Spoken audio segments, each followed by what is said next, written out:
श्रीमद् भागवत स्कंद चौथो पानो नंबर 212। श्री गणेशाय नमः। श्री सरस्वती नमः। श्री गुरुभ्यो नमः। श्री महाप्रभुजी नमः। मारा गुरुदेव श्री व्रजलाल जीवन नमः। श्री रामचंद्र डोंगर महाराज नमः। ओम नमो भगवते वासुदेवाय। श्री कृष्ण शरणम मम। પૃથુ રાજાએ અશ્વમેઘ યજ્ઞ કર્યો છે। આ યજ્ઞમાં ઘોડો છૂટો મૂકવામાં આવે છે। ઘોડો કોઈ ઠેકાણે ન બંધાય તો તેનું બલિદાન અશ્વમેઘ યજ્ઞમાં કરવામાં આવે છે। અશ્વ એ વાસનાનું સ્વરૂપ છે અને તે કોઈ વિષયમાં ન બંધાય તો આત્મા સ્વરૂપમાં લીન થાય છે। વાસના કોઈ વિષયમાં બંધાય તો વિવેકથી યુદ્ધ કરી તેને શુદ્ધ કરવાની છે।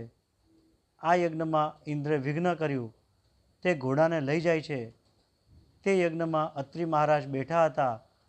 પૃથુનો પુત્ર ઘોડો લઈ આવે છે। ભગવાન ત્યાં પ્રગટ થયા છે। પૃથુ સ્તુતિ કરે છે, મને મોક્ષની પણ ઈચ્છા નથી કે જ્યાં તમારી કીર્તિ કથા સાંભળવાનું સુખ મળતું નથી। મારી તો એક જ પ્રાર્થના છે કે કથા શ્રવણ કરવા મને 10,000 કાન મળે કે જેથી તમારી લીલા ગુણોની કથા સાંભળતો જ રહું।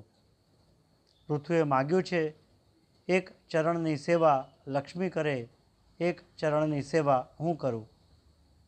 પૃથુ રાજાએ ધર્મથી પ્રજાનું પાલન કરી પૃથ્વીમાં રહેલા અનેક પ્રકારના રસોનું યુક્તિથી દોહન કરેલું। પૃથુ મહારાજ પ્રજાને વારંવાર ધર્મનું શિક્ષણ આપે છે। મારી પ્રજા ધર્મની મર્યાદાઓનું પાલન કરે। પૃથુ મહારાજ ગાય તથા બ્રાહ્મણોનું પાલન કરતા હતા। ગાય ખાય ઘાસ અને આપે છે દૂધ। બ્રાહ્મણ સાધારણ ભિક્ષાથી નિર્વાહ કરી સર્વને જ્ઞાન દાન કરે છે। ગાય અને બ્રાહ્મણ સંતોષ પામે એટલે પ્રજાને શક્તિ અને જ્ઞાન મળે, તેથી પ્રજા સુખી થાય। આજકાલના રાજ્ય કરનારાઓ આનો વિચાર કરે તો પ્રજા સુખી થાય। જ્યારે સંપત્તિ કરતાં પણ સારા સંસ્કાર તથા ધર્મની પૂર્ણ જરૂર લાગશે અને તે વધશે ત્યારે દેશ સુખી થશે। પૃથુ મહારાજ એકવાર અર્ચી રાણી સાથે બેઠા છે। સનત કુમારો ત્યાં આવ્યા છે। સત્સંગથી તેમને વૈરાગ્ય થયો છે। અર્ચી સાથે વનમાં ગયા છે। પૃથુ મહારાજ સ્વર્ગમાં ગયા। સનત કુમારોના ઉપદેશથી પૃથુ રાજાએ વનનો આશ્રય કર્યો। પ્રાચીન કાળમાં રાજાઓ પણ રાજ્ય છોડી વનમાં જઈ પ્રભુનું ભજન કરતા હતા, પરંતુ અર્થપ્રધાન અને ભોગપ્રધાન આ કાળમાં કોઈને વનમાં જવાની જરૂર લાગતી નથી, એટલે સુખ શાંતિ ક્યાંથી મળે। પૃથુ પછી તેમનો પુત્ર વિજિતાશ્વ રાજા થયો। તેને 3 ભાઈઓ હતા, હર્યક્ષ, ધૂમ્રકેશ અને વૃક। તે પછી અર્તનધાનને ત્યાં હવિધાન અને હવિધાનને ત્યાં પ્રાચીન બહિર રાજા થયો। પ્રાચીન બહિર રાજાને ત્યાં પ્રચેતાઓ થયા છે। પ્રચેતાઓ નારાયણ સરોવરને કિનારે આવ્યા છે। નારદજી તેમને રુદ્રગીતનો ઉપદેશ કરે છે। તમે તપ કરો, તપ વગર સિદ્ધિ મળતી નથી। તપ ન કરે તેનું પતન થાય છે। શંકર ભગવાન આવી આજ્ઞા આપી અદૃશ્ય થયા છે। પ્રચેતાઓ શંકરે બતાવેલા સ્તોત્રનો જપ કરતા તપશ્ચર્યા કરે છે। તે સમયે નારદજીએ પ્રાચીન બહિર રાજાને પ્રશ્ન કર્યો છે, તમે અનેક યજ્ઞો કર્યા છે, તમને શાંતિ મળી કે નહીં? રાજાએ કહ્યું, મને શાંતિ મળી નથી। નારદજી કહે છે, તો પછી આ યજ્ઞો તમે કેમ કરો છો? રાજાએ કહ્યું, મને પ્રભુએ બહુ આપ્યું છે એટલે યજ્ઞો કરું છું। યજ્ઞ દ્વારા બ્રાહ્મણોની સેવા કરું છું। યજ્ઞ દ્વારા સમાજ સેવામાં સંપત્તિનો સદુપયોગ કરું છું। યજ્ઞથી પણ શાંતિ નથી। પ્રાચીન બહિર રાજાને નારદજી સમજાવે છે, જન્મ મરણના ત્રાસમાંથી જીવ છૂટે તો જ પૂર્ણ શાંતિ મળે। યજ્ઞથી તારું કલ્યાણ થવાનું નથી, એ ચિત્તશુદ્ધિ માટે છે। ચિત્તશુદ્ધિ થયા પછી એકાંતમાં બેસી ધ્યાન કરવાની જરૂર છે। કેવળ યજ્ઞ કરવાથી ઈશ્વરનો સાક્ષાત્કાર થતો નથી। સ્વર્ગમાં તું જઈશ પણ પુણ્ય ક્ષય થશે એટલે સ્વર્ગમાંથી તને ધકેલી દેશે। માટે શાંતિથી બેસી તું આત્મા સ્વરૂપનું ચિંતન કર। તને તારા આત્મા સ્વરૂપનું જ્ઞાન નથી। હવે યજ્ઞ કરવાની જરૂર નથી, શાંતિથી ઈશ્વરનું આરાધન કર. પ્રાચીન બહિર રાજા કહે છે, આપ બહુ સુંદર ઉપદેશ કરો છો. નારદજી કહે છે, તને તારા સ્વરૂપનું જ્ઞાન નથી. જે પોતાના સ્વરૂપને ઓળખી શકતો નથી તે ઈશ્વરને કેવી રીતે ઓળખી શકે? તે માટે તને એક કથા કહું છું, તે સાંભળ. પ્રાચીન કાળમાં પુરંજન નામે એક રાજા થયો હતો. રાજાનો એક મિત્ર હતો, તેનું નામ અવિઘ્નાથ. અવિઘ્નાથ પુરંજનને સુખી કરવા સારું સતત પ્રયત્નશીલ રહેતો, છતાં પુરંજનને આ વાતની ખબર ન પડે એની કાળજી રાખતો હતો. અવિઘ્નાથ તે ઈશ્વર છે. અજ્ઞાત રૂપે ઈશ્વર જીવને મદદ કરે છે. તે પુરંજન જીવાત્માને સુખી કરવા માટે વરસાદ વરસાવે, અનાજ ઉત્પન્ન કરે, છતાં આ પુરંજનને હું સગળું કરું છું તેમ ખબર પડવા દે નહીં. પુરંજન પણ હું કોને લીધે સુખી છું તેનો વિચાર કરતો નથી. પરમાત્માની અવિજ્ઞાત લીલા છે, ત્યાં બુદ્ધિ કામ કરતી નથી. ભગવાન કહે છે, ખાવાનું કામ તારું, પચાવવાનું કામ મારું છે. પચામી અન્ન ચતુર્વિધમ. જીવ જમે છે, પરમાત્મા પચાવે છે. અંદર ઠાકોરજી અગ્નિરૂપે બિરાજે છે. ખાધા પછી ભગવાન કહે છે, હવે સૂવાનું કામ તારું, જાગવાનું કામ મારું. આપણે ગાડી છે, જીવાત્મા મુસાફર છે, ગાડીને ચલાવનાર પરમાત્મા છે. ભગવાન સૂઈ જાય તો અચ્યુતમ કેશવમ થઈ જાય. રેલવે એન્જિનનો ડ્રાઈવર સૂઈ જાય તો ગાડી અટકી જાય. મુસાફર સૂઈ જાય પણ ઈશ્વર સૂત્રધાર સૂતો નથી. છતાં જીવ વિચાર કરતો નથી કે મને કોણ સુખ આપે છે. સત્કર્મનો સંકલ્પ કરો તો ભગવાન બળ આપે છે. ભગવાનનું ભજન પ્રાતઃકાળમાં થાય છે. સૂર્ય ઉદય થયા પછી બીજાના રજોગુણ તમોગુણના રજકણો તમને અસર કરશે. તેથી સારી રીતે તમારાથી ભજન નહીં થઈ શકે. જીવ ભલે સૂવે, ભગવાન સૂતા નથી. પુરંજન એટલે જીવાત્મા. પુરંજને વિચાર કર્યો નહીં કે હું કોને લીધે સુખી છું. સર્વદા ઉપકાર કરનાર ઈશ્વરને ભૂલી ફરતો ફરતો તો એક 9 દરવાજાવાળી નગરીમાં દાખલ થયો. 9 દરવાજાવાળી નગરી એટલે કે માનવ શરીર. ત્યાં આવ્યા પછી તેને એક સુંદર સ્ત્રી મળી. પુરંજને પૂછ્યું, તમે કોણ છો? તે સ્ત્રીએ જવાબ આપ્યો, હું કોણ છું તે હું જાણતી નથી, પણ હું તમને સુખી કરીશ. પશુઓ જાતિભેદ માને છે. ભેંસને જોવાથી બળદમાં વિકાર આવતો નથી. લોકો ગીતાજી વાંચે છે પણ તેનો અમલ કરતા નથી. ભગવાને કહ્યું છે, આ જાતિઓ વર્ણાશ્રમ મેં બનાવ્યા છે. તેમ છતાં સુધરેલા લોકો કહે છે, અમે વર્ણાશ્રમ ધર્મમાં માનતા નથી. જેના જીવોમાં સંયમ નહીં, સદાચાર નહીં, ધર્મમાં નિષ્ઠા નહીં, પ્રભુ પ્રત્યે પ્રેમ નહીં, એ સુધર્યા કે બગડ્યા? એ સુધર્યા કહેવાય નહીં. એ જીવન સુધર્યું નથી, બગડ્યું છે. સુધરેલા લોકો કહે છે, આ દેખાય છે ઘણી સુંદર. સુંદર હોય પછી તે ગમે તે જાતની હોય, મને વાંધો નથી. સુંદર દેખાય છે એમ સમજી તેના કુલ ગોત્રોનો વિચાર કર્યા વિના પુરંજને તેની સાથે લગ્ન કર્યું. પુરંજન સ્ત્રીમાં એવો આસક્ત થયો છે કે થોડા સમયમાં તેને 1100 પુત્રો થયા. સ્ત્રીનું નામ પુરંજની છે. પુરંજની એ બુદ્ધિ છે. 11 ઇન્દ્રિયોનું સુખ ભોગવવાના સંકલ્પો, તે જ 1100 બાળકો. ઇન્દ્રિયો 11 છે, એક એકના 100 પુત્રો. તે પુત્રો માહે માહે લડતા, એટલે કે સંકલ્પ વિકલ્પોનો યુદ્ધ હંમેશા થાય છે. એક વિચાર ઉદ્ભવે તેને બીજો વિચાર દબાવી દે છે. 11 ઇન્દ્રિયોમાં જીવ ફસાયો છે. પંચ પ્રાણ શરીરનું રક્ષણ કરે છે. ઇન્દ્રિય સુખ ભોગવવાના સંકલ્પ વિકલ્પ એ 1100 સંતાન છે. સંકલ્પ વિકલ્પથી જીવને બંધન થાય છે. બુદ્ધિના સંકલ્પો વિકલ્પો જીવાત્માને રડાવે છે. ઘણા વર્ષો સુધી પુરંજન આ પ્રમાણે સુખ ભોગવે છે. કાળદેવ મૃત્યુની દીકરી જરા સાથે કોઈ લગ્ન કરતું નથી. પછી પુરંજનની ઈચ્છા ન હોવા છતાં જરા તેને વળગી. જરા એ બીજું લગ્ન પુરંજન સાથે કર્યું. ભોગ ભોગવે તેને વૃદ્ધાવસ્થા એટલે કે જરા વળગે છે. વૃદ્ધાવસ્થા આવવાની છે તેનો ખ્યાલ રાખો. જવાની એટલે જવાની જ, એટલે કે જે રહેવાની નથી તે. યોગીને કોઈ દિવસ જરા વળગી શકે નહીં. તે પછી મૃત્યુનો સેવક પ્રજવાર આવ્યો. પ્રજવાર એટલે અંતકાળનો જ્વર. સ્ત્રીમાં અતિ આશક હોવાથી અંતકાળમાં સ્ત્રીનું ચિંતન કરતાં કરતાં શરીર છોડવાથી પુરંજન વિદર્ભ નગરીમાં કન્યા રૂપે જન્મ્યો. સ્ત્રીનું ચિંતન કરતાં પુરંજન સ્ત્રી થયો છે. પુરુષોને આ સાવધાન કરે છે કે કોઈ સ્ત્રીનું બહુ ચિંતન કરશો નહીં. કરશો તો બીજા જન્મમાં સાડી પહેરવી પડશે.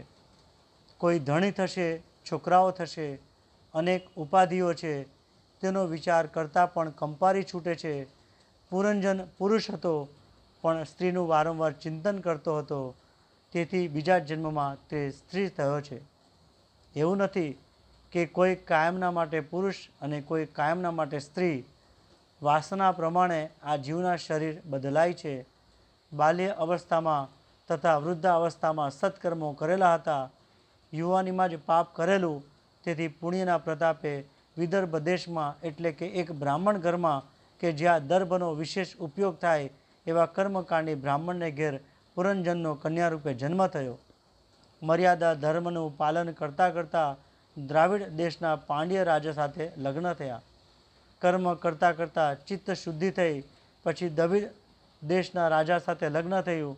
દ્રવિડ દેશ એટલે ભક્તિ મહારાણીનું પિયર.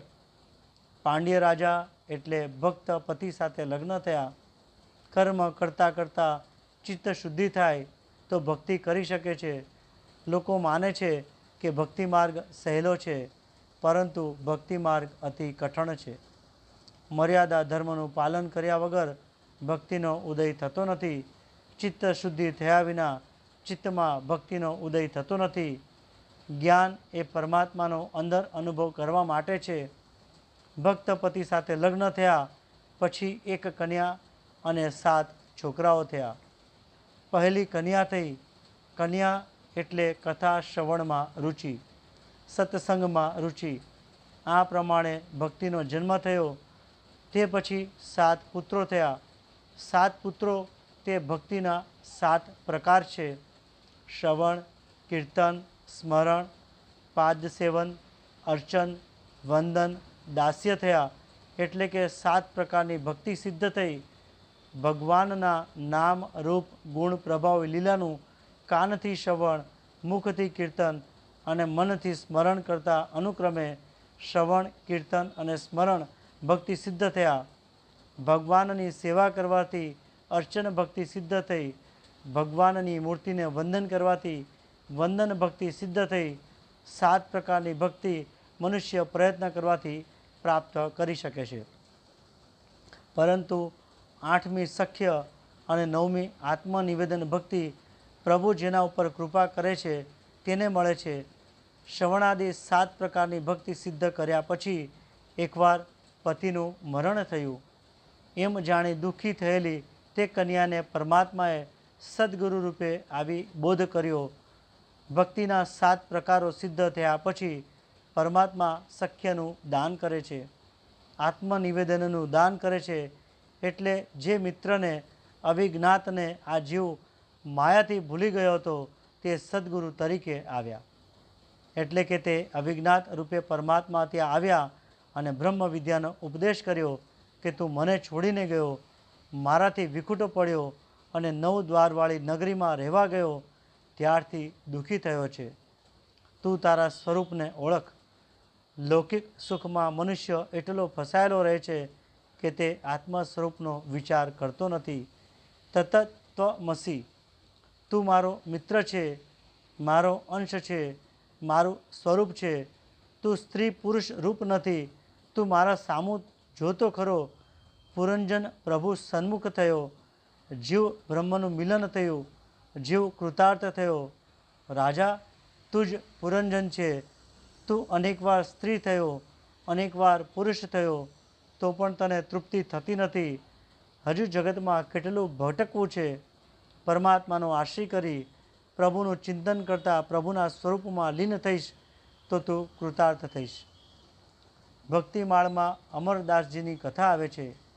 એક વખત અમરદાસજીએ માતાજીને પૂછ્યું, માં, તારા લગ્ન વખતે હું ક્યાં હતો? માએ કહ્યું, બેટા, મારા લગ્ન પછી તારો જન્મ થયો છે. અમરદાસજીએ કહ્યું, માં, તું ખોટું કહે છે. તે વખતે હું ક્યાંક તો હતો જ. તે મારું અસલી ઘર ક્યાં છે? આ બુદ્ધિ જાણતી નથી કે મારું અસલ ઘર ક્યાં છે. તેથી જીવ જગતમાં ભટકે છે. નારદજીએ પ્રાચીન બહિર રાજાને પુરંજન આખ્યાન કહી સંભળાવ્યું. વિષયોમાં જીવ એટલો ફસાયો છે કે હું કોણ છું તેનો પણ તે વિચાર કરતો નથી. તો તે પરમાત્માને તો ક્યાંથી જાણી શકે? જે પોતાની જાતને જાણતો નથી તે પરમાત્માને ક્યાંથી જાણી શકે? આ પ્રમાણે જીવાત્માની કથા કહી પ્રાચીન બહિર રાજાને આનંદ થયો છે. હવે હું કૃતાર્થ થયો છું. હવે હું યજ્ઞ કર્યા કરીશ નહીં. પ્રાચીન બહિર રાજા ભગવત ચિંતન કરતાં કરતાં ભગવાનમાં લીન થયા છે. કથા મનુષ્યને પોતાના દોષનું ભાન કરાવે છે અને ભાન કરાવી તે દોષો છોડાવે છે. પૂર્વજન્મનું પ્રારબ્ધ ભોગવીને પૂરું કરવાનું છે, પણ નવું પ્રારબ્ધ ઊભું કરશો નહીં. એવું સાદું જીવન ગાળો કે જન્મ મરણનો ત્રાસ છૂટી જાય. આત્મા પરમાત્માનો અંશ છે. જીવાત્મા શરીરથી જુદો છે. જીવાત્મા બ્રાહ્મણ નથી, વૈશ્ય નથી, સ્ત્રી નથી કે પુરુષ નથી. આત્મ સ્વરૂપનું ભાન અને દેહનું વિસ્મરણ થાય તો મનુષ્યને જીવતા જ મુક્તિ મળે છે. મનુષ્યને જગત નથી એવો અનુભવ થાય છે, પણ હું નથી એવો અનુભવ થતો નથી. અહમનું વિસ્મરણ કદી થતું નથી. પ્રચેતાઓએ 10,000 વર્ષ નારાયણ સરોવરના કિનારે જપ કરેલા ત્યારે તેઓની સમક્ષ નારાયણ ભગવાન પ્રગટ થયા છે. જપથી મન શુદ્ધિ થાય છે. જપ વિના જીવન સુધરશે નહીં. રામદાસ સ્વામીએ દાસબોધમાં અનુભવ ઉપરથી લખેલું છે કે 13 કરોડ જપ કરવાથી ઈશ્વરના સાક્ષાત દર્શન થાય છે. જપ પૂર્વજન્મના પાપ પણ બાળે છે. જપનું ફળ તુરંત જોવામાં ન આવે તો માનવું કે પૂર્વજન્મના પાપ હજુ બાકી છે, તેનો નાશ થઈ રહ્યો છે. તે ઉપર વિદ્યારણ્ય સ્વામીનું દૃષ્ટાંત યાદ રાખવા જેવું છે. વિદ્યારણ્ય સ્વામીની સ્થિતિ ગરીબ હતી. તેણે અર્થ પ્રાપ્તિ માટે ગાયત્રી મંત્રના 24 પુનઃસ્મરણ કર્યા, પરંતુ અર્થ પ્રાપ્તિ ન થઈ. તેથી કંટાળી અંતે તેમણે સંન્યાસ લીધો. તે વખતે તેમને ગાયત્રી માતાના દર્શન થયા. ગાયત્રી માતાએ કહ્યું, માગ, માગ, હું તારા ઉપર પ્રસન્ન છું. વિદ્યારણ્ય સ્વામી ગાયત્રી માતાને કહે છે, માતાજી, જ્યારે જરૂર હતી ત્યારે તમે ન આવ્યા. હવે તમારી શી જરૂર છે? પણ એટલું તો બતાવો કે મારા ઉપર તે વખતે તમે તુરંત કેમ પ્રસન્ન ન થયા? ગાયત્રી માતા કહે છે, તું જરા પાછળ જો. વિદ્યારણ્ય સ્વામીએ પાછળ જોયું તો તેમણે 24 પહાડોને બળતા જોયા. તેઓએ માતાજીને પૂછ્યું, માતાજી, આ શું કૌતુક છે? ગાયત્રી માતા કહે છે, તે તારા અનેક જન્મોના પાપ હતા. તે તારા અનેક જન્મોના પાપોને જો. તારા તે પાપો તે કરેલી તપશ્ચર્યાથી બળી રહ્યા છે. તારા તે 24 પર્વતો જેટલા પાપોનો ક્ષય થયો. એટલે હું તુરંત આવી. જ્યાં સુધી પાપનો ક્ષય ન થાય અને જીવ શુદ્ધ ન થાય ત્યાં સુધી મારા દર્શન થતા નથી. વિદ્યારણ્ય કહે છે, માતાજી, હું શુદ્ધ થયો છું. મારે હવે કંઈ માગવું નથી. તે પછી તેમણે પંચદશી નામનો વેદાંતનો ઉત્તમ ગ્રંથ લખ્યો. પ્રચેતાઓને ભગવાન નારાયણના દર્શન થયા છે. નારાયણે આજ્ઞા કરી કે તમે લગ્ન કરો. લગ્ન કરવું એ પાપ નથી. ગૃહસ્થાશ્રમ ભક્તિમાં બાધક નથી, પણ સાધક છે. 1-2 સંતાન થયા પછી સંયમ પાળજો. આ જીવાત્મા અનેક જન્મોથી કામ વાસના ભોગવતો આવ્યો છે. તે કામ સુખની સૂક્ષ્મ વાસના લગ્નથી દૂર થાય છે. ઈશ્વરની માયા 2 રીતે જીવને મારે છે. પરણેલો પસ્તાય છે, કુંવારો પણ પસ્તાય છે. ગૃહસ્થાશ્રમનું વાતાવરણ એવું છે કે વિષમતા કર્યા વગર ચાલતું નથી. ભગવાન કહે છે, તમે એક કામ કરો તો હું તમારું રક્ષણ કરીશ. પરમાત્માએ આજ્ઞા કરી છે, રોજ 3 કલાક નિયમપૂર્વક મારી સેવા સ્મરણ કરશો તો તમને પાપ કરતા હું અટકાવીશ.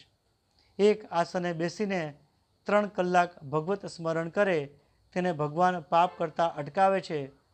પાપ કરતાં મનને ખટકો લાગે તો સમજવું કે પ્રભુની સાધારણ કૃપા થઈ છે. પાપ કરવાની ટેવ જો છૂટી જાય તો સમજવું કે પ્રભુની પૂર્ણ કૃપા થઈ છે. પાપ ન કરો એ જ મહાન પુણ્ય છે. પાપની માં છે મમતા અને બાપ છે લોભ. તેનો ત્યાગ કરજો. પ્રભુ સેવામાં જગત સેવા છે. પ્રભુ સેવા વગર દેશ સેવા સફળ થશે નહીં. માટે રઘુનાથની કૃપા મેળવવા હંમેશા પ્રયત્ન કરો.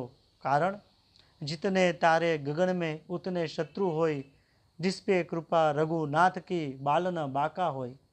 કોઈ પણ કાર્ય બુદ્ધિ અને શક્તિ વગર થઈ શકતું નથી અને બુદ્ધિ અને શક્તિ ઈશ્વરની આરાધના કર્યા વગર મળતા નથી. પરોપકારથી ઈશ્વર પ્રાપ્તિ થતી નથી. ઘણીવાર પરોપકાર ઈશ્વર પ્રાપ્તિમાં બાધક નીવડે છે. ભરત મુનિની જેમ. કામ એટલે કલાક. પ્રહર શબ્દનો અર્થ 3 કલાક. એટલે મનુષ્યે ઓછામાં ઓછા 3 કલાક જપ પ્રાર્થના પાછળ દરરોજ આપવા જ જોઈએ.